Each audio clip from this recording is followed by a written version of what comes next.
Hi everyone. Welcome to this panel and welcome to the final in Asia Society India's Summer Learning Series, Cultural Encounters, South Asian Histories in the Third Space. This series has looked at the way interaction, hybridity, and confluence has shaped life in South Asia over the years and how we understand South Asia today. This session is titled Freedom and Citizenship Histories, exploring the ideas behind nationhood, citizenship, and protest and intellectual identity in South Asia today. My name is Tushar Shetty, and I'm the moderator for this conversation. I host Beyond the Indus, a podcast by the Diplomat magazine focused on South Asia. My fellow panelists are Eleanor Newbigin, Sharif Hozoori, and Navine Murshid. This conversation will run until 6:45 p.m. when we'll open up for audience Q&A. Please turn on your cameras and ask us your questions, or else type them into the chat if you prefer. But before we begin, a little bit about our panelists. Eleanor Newbigin is at the School of Oriental and African Studies, the SOAS in London, and is a historian specializing in 20th century South Asia, focusing on imperialism and decolonization. Sharif Hozoori is at Cornell University and is a visiting scholar at the Einaudi Center's South Asia program. His area of interest research includes Afghan politics and foreign policy, identity politics, and cultural studies. Navine Murshid is at Colgate University and is the author of India's Bangladesh Problem, the marginalization of Bengali Muslims in neoliberal times, and the politics of refugees in South Asia, identity, resistance, manipulation. We'll be typing more into the chat box throughout the conversation, so please refer to it if you'd like more information. But to begin this discussion about freedom and citizenship in South Asia, I'd like to take us back, not to 1947 or even 1857, but to 1761, to the Third Battle of Panipat, where the Afghan forces under Ahmad Shah Abdali, considered the founder of modern Afghanistan, allied with the old Mughal aristocracy to defeat the emerging power of the Hindu revivalist Maratha Empire. And I find this battle interesting because it marked an inflection point where three different ideas of South Asian nationhood diverged. And through this panel, we're going to be exploring those divergent ideas of South Asian citizenship and nationhood, how they evolved over time, and maybe challenge some of the conventional narratives and stories that we tell ourselves about South Asian history. So thank you to all the panelists for joining. But starting with you, Sharif. So the exercise of nation building in South Asia has always had to contend with a vast amount of diversity in religious and ethnic identities, and Afghanistan is no different in this regard. The decisions taken from the time of Ahmad Shah Abdali have ramifications that still impact Afghan society today. So to start with, could you guide us through the process of nation building as it has evolved over time in Afghanistan? How do you foster the idea of nationhood in a multi-ethnic society? And to the rest of the panel, how does the interplay between religious, ethnic, and caste identities challenge the process of nation building in South Asia? So over to you, Sharif. Thank you, Tushar. Thank you, Asia Society, for inviting me to this wonderful talk and program. I think this talk is very much important because if you consider 8 nations in South Asia, which is member of SAARC, and I think if we make an exception for Nepal, Bhutan, and Maldives, which are to some extent homogeneous, other societies or nations, they do have problems, starting from Afghanistan, Pakistan, India, Bangladesh, and Sri Lanka also, due to this kind of nationalism and diversity that I've mentioned, case of linguistic and religion. As I mentioned, Afghanistan is not an exception. Let me start about Afghanistan and nation building there in that country. And I think I have to make a correction, whatever you have mentioned about Panipat, Ahmad Shah Abdali. I consider myself, and everyone considered that Ahmad Shah Abdali was not a founder of modern Afghanistan. He was a founder of Abdali empire. So empires, all of us know, is different from nation state. It doesn't have any connection with a nationalism or nation state or nation building or something like that, because he, founded the Abdali Empire in 1747, that you have mentioned, 1761. He had 9 attempts in South Asia, particularly India. nothing else came out of it, of this kind of, invasion and occupation, because he was not able to have a fixed territory. He did not have a kind of, fixed population, stable governance, government, and something else that when we are defining nation state, so it's totally different from the empire that he founded.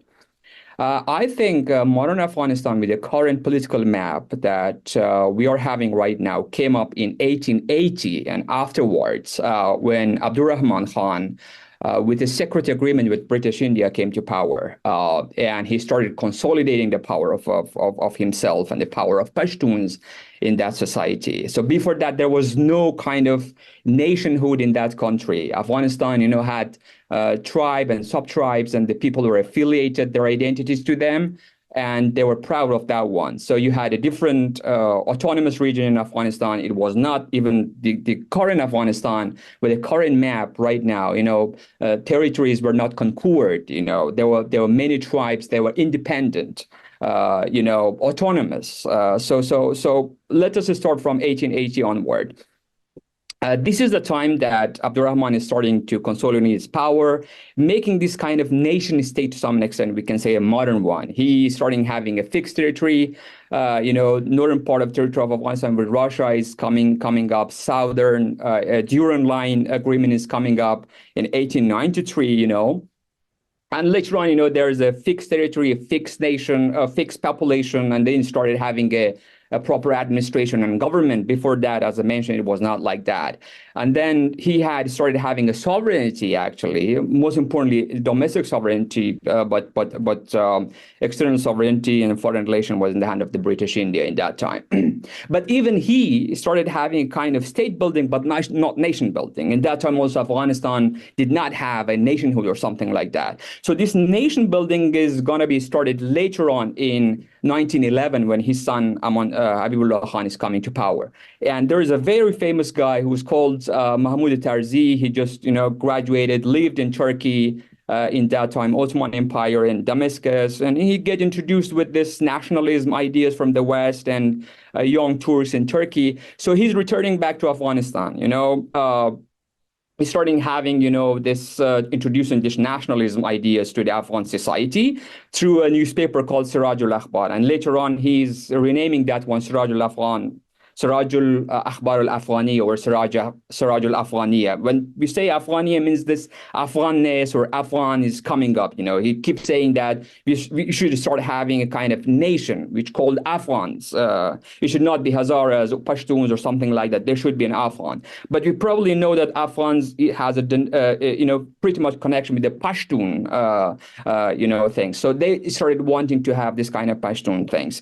So if I want me to summarize and say something about the nation building in Afghanistan. So this one is started in 1980, 1911, then, consolidated pretty much in the 40 years peaceful period we call 1933 till 1978. And in other terms, we call the Musahiban family ruling. So this nation building, kind of consolidated within this period of 40 or 50 years.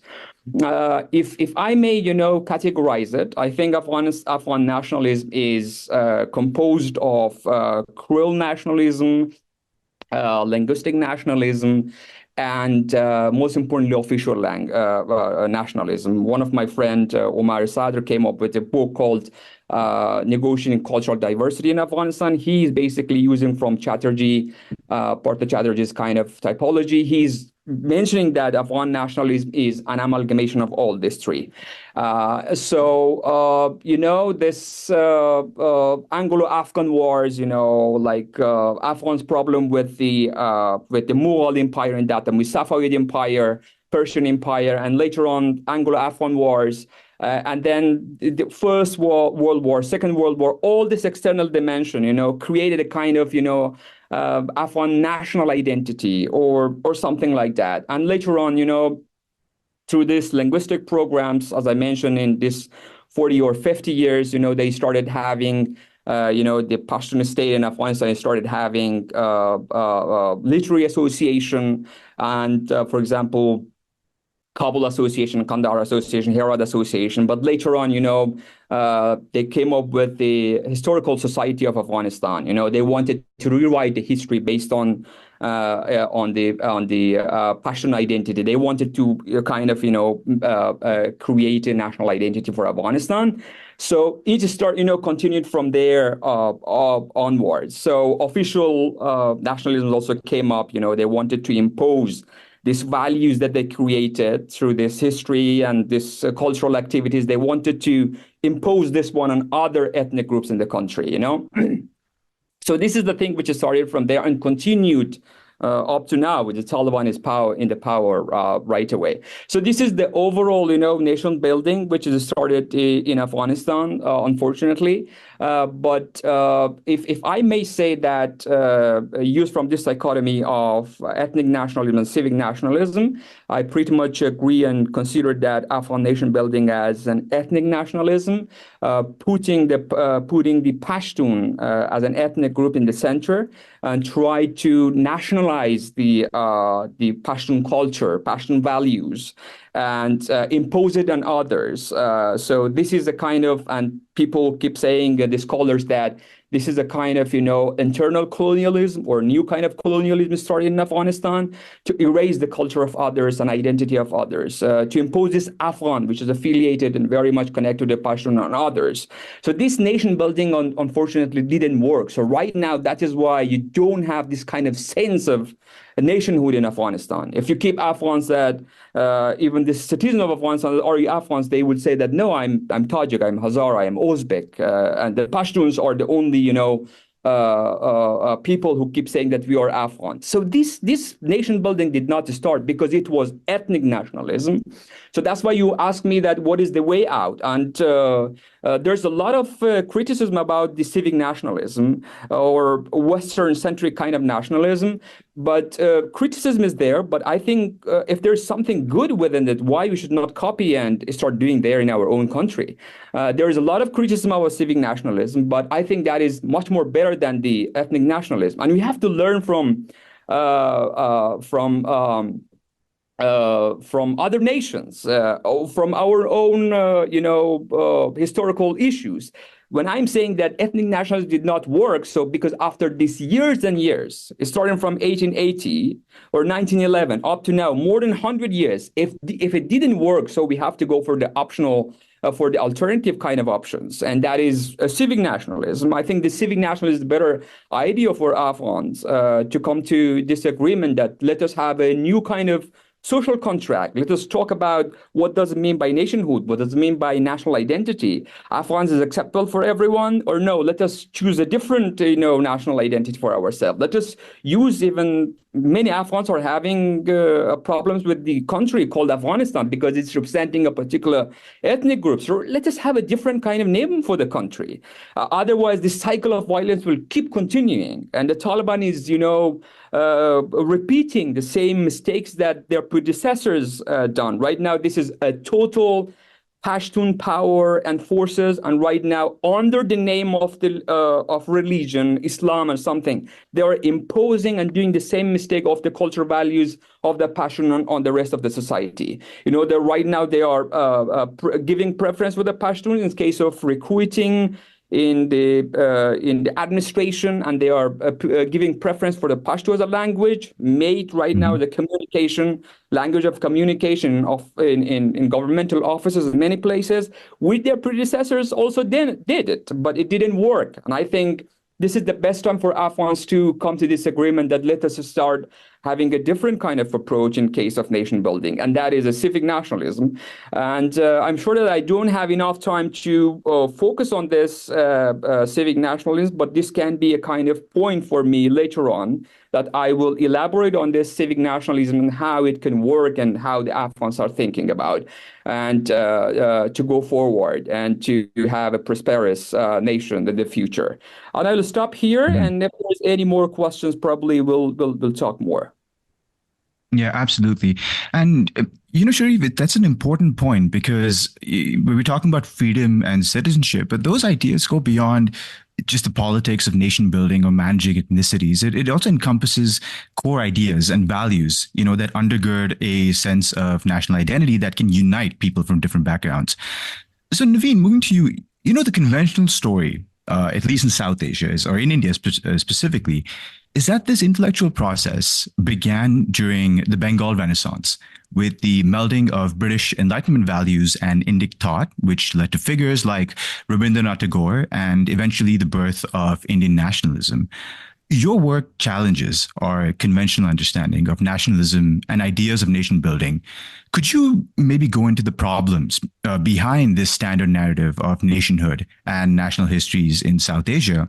And to the rest of the panel, in general, how has inclusion and exclusion of certain groups and ideas influenced the ideas of citizenship and belonging in South Asia? So over to you, Navine. Thank you, Tushar, and Asia Society for inviting me here today. It's great to be here. So in terms of Bengali Renaissance, as you rightly pointed out, this was the period when Bengali art and culture flourished, and it's seen as a great time for the emergence of Indian nationalist thought. And yet, critical view shows that it was primarily dominated by Bengali Hindu elites. Many of them were progressive and critical of Hindu caste practices, right? Michael Madhusudhan Datta, for example, became a Christian as a result. Rabindranath Tagore was one of the founders of Brahmo Samaj that tried to cleanse Hinduism of its regressive practices. And I guess that's the Enlightenment part. But it was their class position and caste position that gave them voice. Those with more limited social stature were marginalized. And it matters because the Bengali Muslim population was the majority at the time, as the census revealed, much to the surprise of the political elite, might I add. Right? So ignored in this period were Bengali Muslim folk artists like Lalon Shah, whose understanding of the soul beyond the limitations of religion was key in fashioning an East Bengali worldview that is not beholden to any particular formal religion. Right? And this kind of progressiveness is still unparalleled in Bengal. So Rabindranath recognized Lalon's gift, and influenced by him, he composed a number of Baul-inflected songs to much acclaim, right? And yet Lalon himself would not find acceptance among the intellectuals of Bengali Renaissance, right? An exception was Mir Musharraf Hussain. His magnus opus Bishad Sindhu was written in Sadhu Bangla, which is the Bangla that the writers of this period wrote in. You would hear people say that's Bankim's language because Bankim Chandra is a key figure in this period as well. And so he wrote in Bankim's Bangla, not the Bangla that was commonly heard among Bengali Muslims. So on the one hand, it proved to Bengali Muslims that Bangla literature was not only the forte of Bengali Hindus, but on the other hand, it meant that you'd have to write like them in order to be accepted, right? So there was no space for the lived experiences and the language of the majority of the people of Bengal, i.e. Bengali Muslims. So what's the consequence? So Bangladeshi scholar Ahmed Safa, writing in 1976, penned this essay called Bangali Musulmaner Mon, the mind of the Bengali Muslim in 1976. It's a lamentation. So this was the year after Bangladesh's father of the nation, Sheikh Mujibur Rahman, was assassinated along with his family. And this was also 2 years after a famine that wrecked the peasantry. And so this could be read as a lamentation, right? Even anger that Bengali Muslims could not fashion an uprising with peasants and the working class at the forefront. And I think this is the sort of lineage that he would draw, and that finds popular acceptance here in Bangladesh. So this essay then can be seen as an indictment of how peasants and workers have been left out of Bengali history. So instead of Puthi Sahitya, a form of literature that exemplifies Bangla folk literature. The desire to be like the Bhadralok, as exemplified by Hussein's use of Sadhu Bangla, deems the Bengali Muslim inferior. Right? So that's the baggage that we see moving on. Right? So, we could sort of look a little more deeply into some of these works. So Mir Musharraf Hussein's use of words like upobash and upashana instead of roja namaz, or fasting and prayer, upobash and upashana being the more Hinduized way of saying it as opposed to roja and namaz, indicated that Bangla was still foreign to Bengali Muslims if upobash and upashana were the words that we would want to call Bengali or not anything else. So it is the writings of later on Begum Rokeya, Qazi Nazrul Islam, where we see some variation, right? So they very with a lot of effort, very purposefully, tried to use language in the way that actually represented the lived experiences and the realities of Bengali Muslims, with Qazi Nazrul Islam coming out and openly saying that there is no shame in being a Bengali. Likewise, there is no shame in being a Muslim, right? So what's the consequence? That right at this period, thinking back, we sort of see a potential tension between the Bengali and the Muslim. Right? So partition resolved some of this discomfort in trying to explain away the existence of Bengali Muslims, right? Especially when East Bengal became the independent country of Bangladesh. Bengali Muslim identity found political resolution in the new nation state, and thus in India, interestingly enough, Bengali could continue to be an ethno-religious Hindu identity, right? So in Pakistan, racial divide emerged, however, between East and West Pakistan. And Sharif, your discussion of Pashtun culture and imposing it on everyone else sort of reminded me of this sort of divide too, right? Where West Pakistani culture, Urdu culture, Punjabi culture was sort of in East Pakistanis, right? And the side too. So even though Bangladesh emerged on the basis of what its new constitution calls the four pillars, new in 1971, secularism, democracy, socialism, and nationalism, Bangladeshi politics has actually thrived on the perverse and strategic use of religion for political gain as well. So this kind of baggage that I talked about, between Bengali-ness and Islam continues political changes to become politically and strategically useful. Okay? And so to do so, of course, it relied on pre-existing divisions that the colonial era Bengali thinkers wittingly or otherwise produced, which is now being reproduced between Bengaliness and Islam. And so, fast forward to last month, we've seen this division at work during the 2024 July massacre and the following mass uprising that led to the fall of Sheikh Hasina's government. Right, critical in this period was Sheikh Hasina's labeling of students demanding fairness in public sector jobs as Rajakars. Rajakars were those who, in 1971, collaborated with the West Pakistani military and stood against Bangladesh's independence. This had become a common tool, like Modi's use of the term anti-national, to legitimize protests in Sheikh Hasina's 15-year regime. Except this time, i.e. last month, the students had enough. They outrightly rejected the Rajakar label. And for the first time in many years, the Rajakar trope failed to work, right? The excessive use of force in response to student protests eventually led to the fall of the government. So in that way, there's this, this hope that this polarization that was being cultivated by the state between secular Bengali culture and Islamism sort of failed in these last few months, right? And in what is being termed Bangladesh 2.0, there is a deliberation anew to think about what a progressive future might look like, this time without criminalizing religiosity, right? To put it together, thinking about syncretism as our cultural identity, given that Bengali religiosity in pre-colonial times was more pantheistic, had a more syncretic element to it, right? And so, of course, there are challenges as the right wing would try to use the moment to impose their demands opportunistically as well. That cannot be denied.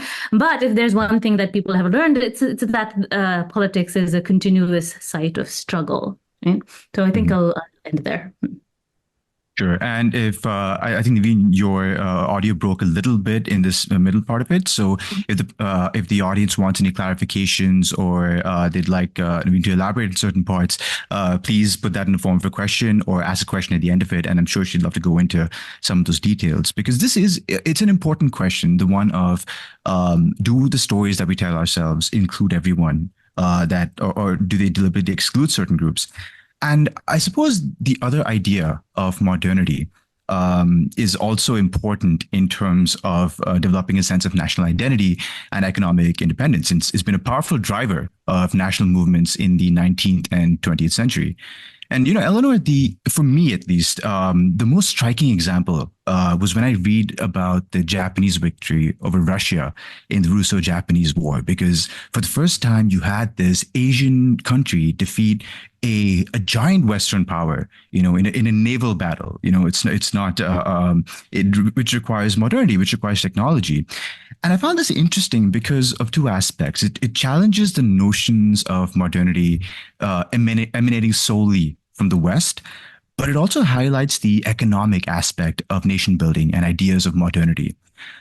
Could you expand on your work on these ideas of development and how different groups were represented and impacted in this march towards progress? And what sort of intellectual influences and interesting encounters shaped the ideas and the development of South Asian nationalism in these aspects? So over to you, Eleanor. Thank you so much, Tushar, and to the Asia Society and fellow panelists here. And it's really interesting, I think, to start with the kind of the Russo-Japanese War as this sort of tipping point, because on the one hand, as you say, I mean, it does seem to sort of open up a counter narrative.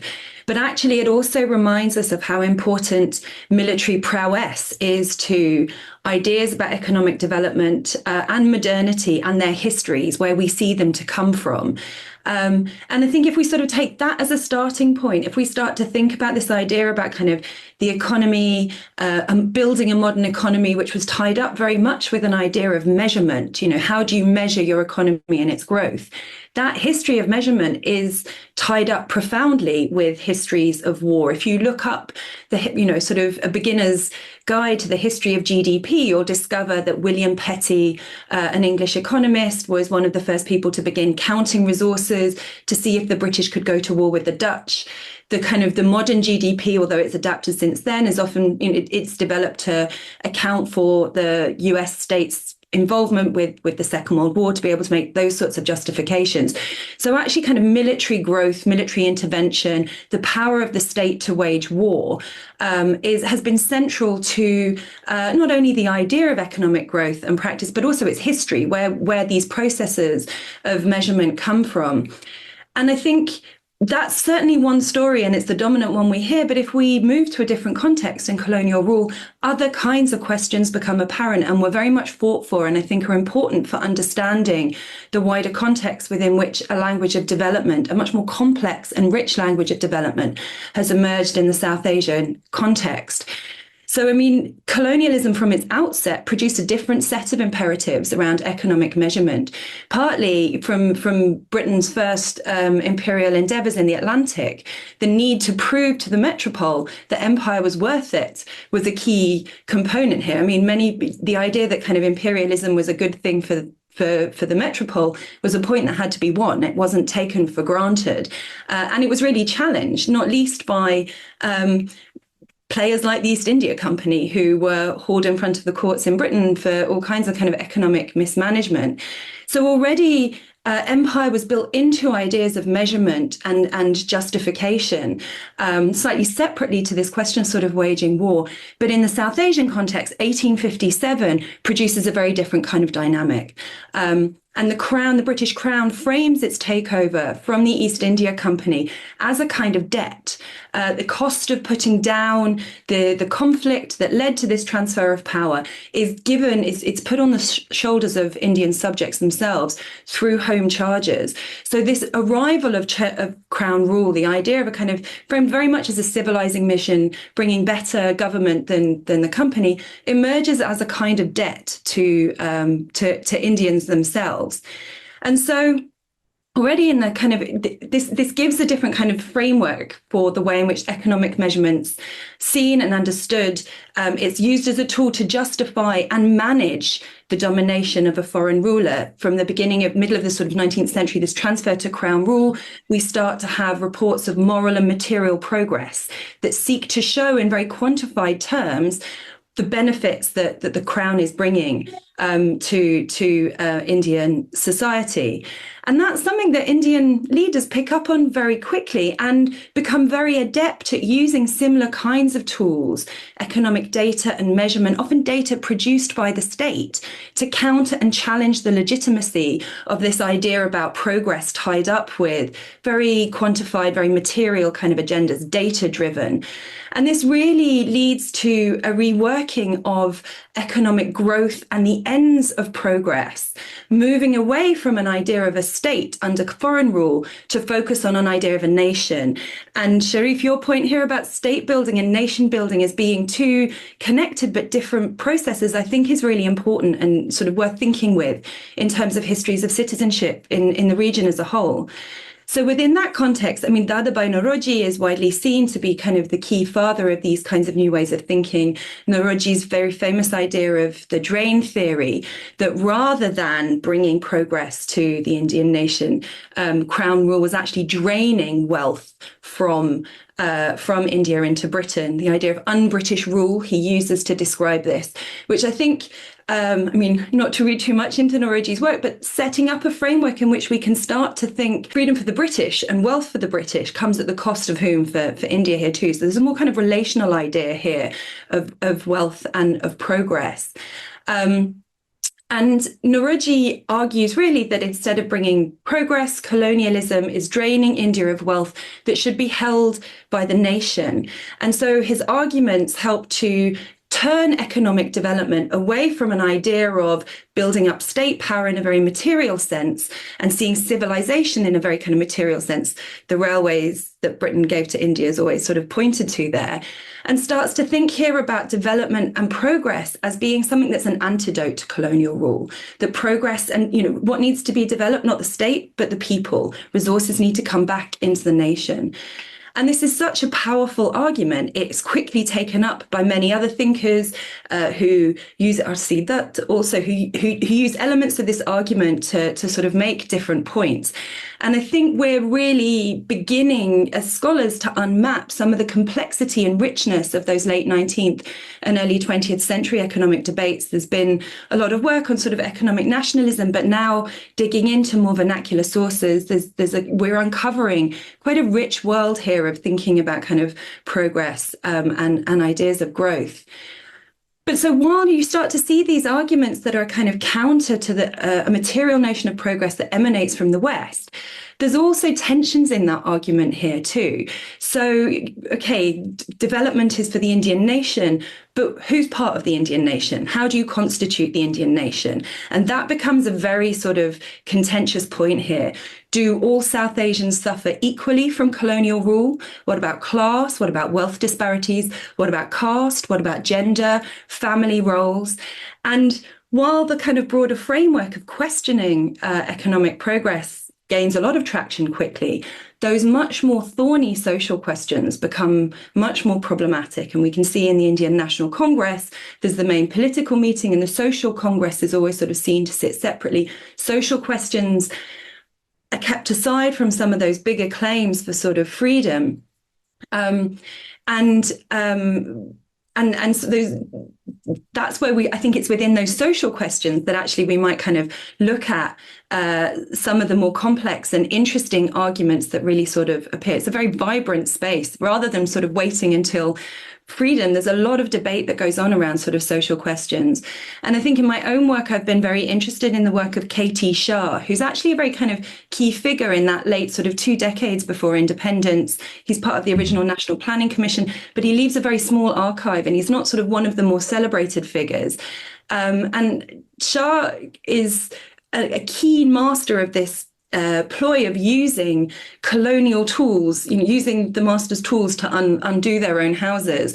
So in the late 1920s, he starts to use theories of progressive taxation from Britain to sort of try and map how much taxation you take from the wealthy, to actually use the same tools to map poverty in India, to look at all the people who don't figure on official ledgers, who don't have enough money to pay income tax, who don't own enough land to pay property tax. And then he starts to think about, what does that mean if you don't have that level of wealth? What does that mean in terms of your diet? What about your calorific intake? He starts to use famine records to think about really the material consequences of poverty, thinking about housing conditions here too. So I think Shah is a very interesting figure in that he doesn't stop at the nation. He does really ask quite profound questions about the distribution of wealth within Indian society at that moment, late British Indian society, about how to sort of manage that. And it's interesting that under his chairmanship, discussions around kind of the place of women in the National Planning Commission, he forwards a report that supports the idea that domestic labour in the home should be counted as part of measuring national wealth, that actually this is a service that comes, that is of use to the nation. There's other problematic aspects of his argument here too, and I wouldn't draw such a straight line, but it is interesting that South Asia is a home for development of very interesting welfare economics as it emerges after independence. We might think of Amartya Sen's capability theory, the idea of using development to think about individual dignity, to think about the moral arguments of poverty here, not simply about sort of state building. So I think that South Asia's made really important contributions to those debates, at the same time as upholding, perhaps, if you like, sort of more conventional theories of progress there too, but certainly unpacking that's an exciting field that's, under progress now. And extraordinarily relevant, because I was reading your work about Shah and Kambata, I believe. They co-wrote the paper, and the debate that they had and the criticism that Shah received is reflective of a lot of the debates we have today about concepts of GDP growth and degrowth. But moving on to, we've all discussed specific aspects of South Asian nationalism, but for the whole panel, South Asian identity is not just confined to the Indian subcontinent. It extends today around the world through diaspora, to displaced persons, through migrant groups. How do these identities and ideas play out and evolve in South Asian communities abroad? And this is for the whole panel. So whoever wants to go first.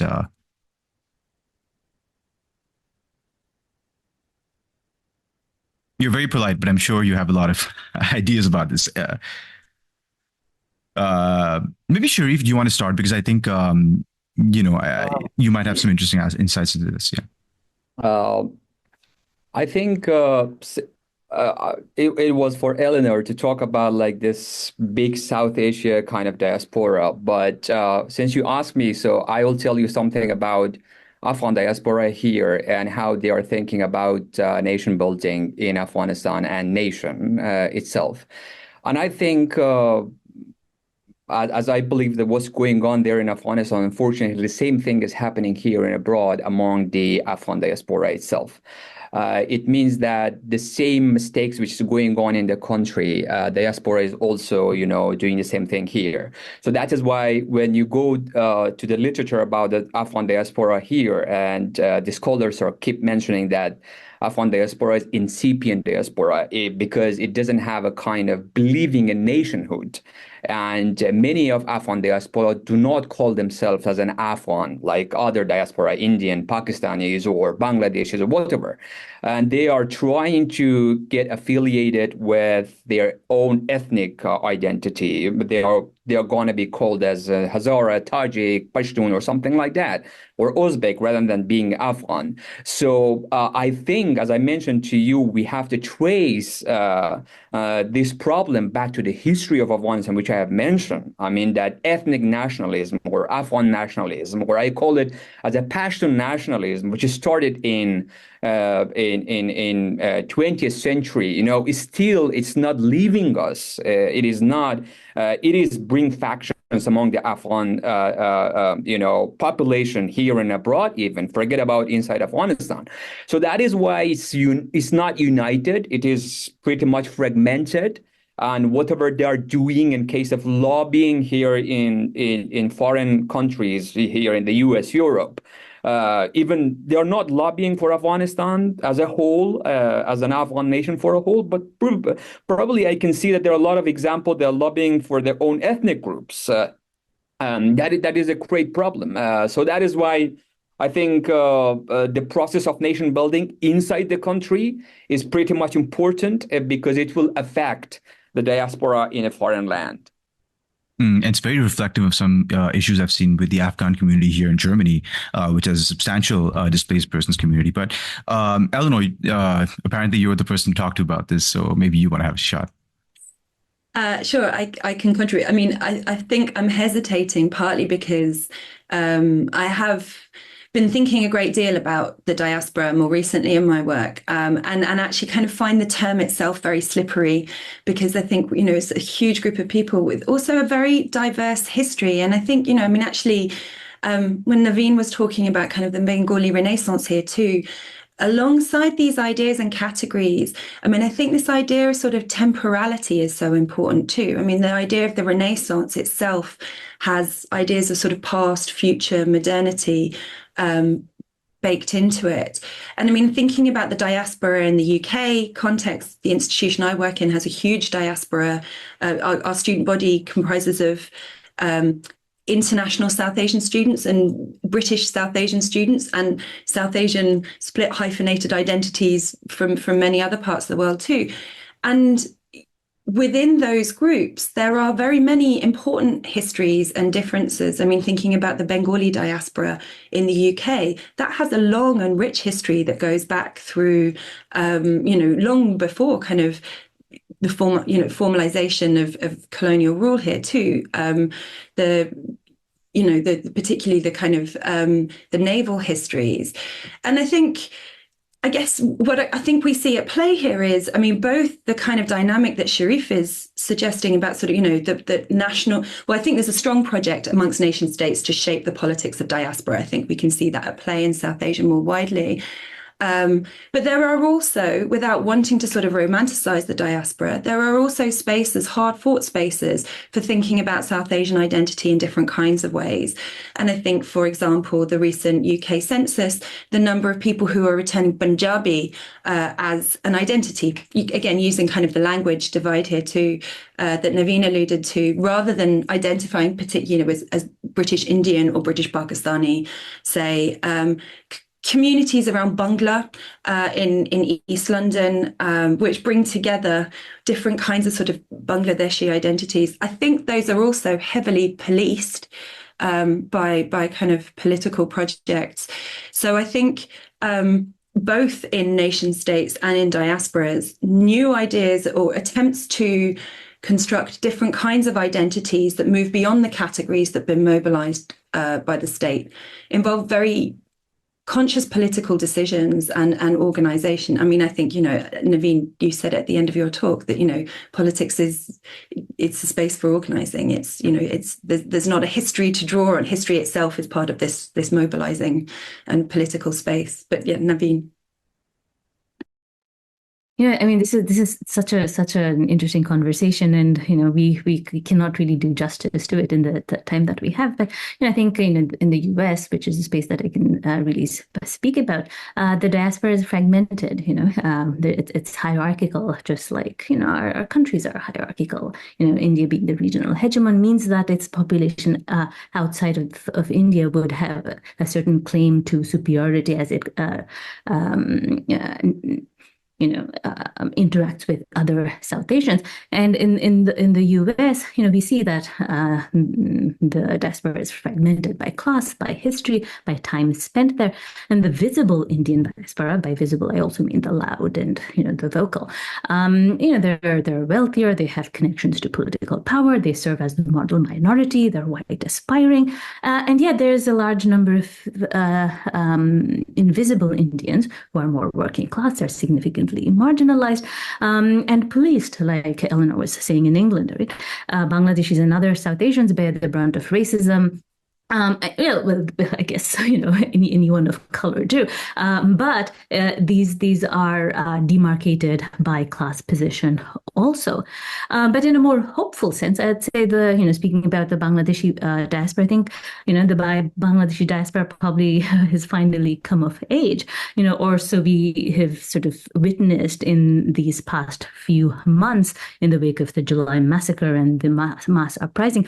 In this period, we've seen the diaspora taking up the fight online against disinformation sponsored by India, that wanted to present the mobilization in Bangladesh as an Islamist threat, right? So at a time when there was an internet blackout, there was a curfew, information was difficult, it was the diaspora who took up that brunt to fight these online battles, right? So whether it's responding to the then later on to the former prime minister's sensational videos, or to sensational Islamophobic news in the US and Indian media. So there are these online platforms like the Bangladeshi Voice, I think, on Instagram that became very popular and go-to places. So the diaspora also mobilized across the US, the UK, Australia, and the UAE, protesting in front of Bangladesh embassies. So we've seen this moment of coming together, right? So of course there will always be a disconnect between what is happening on the ground and how the diaspora reads that ground, right?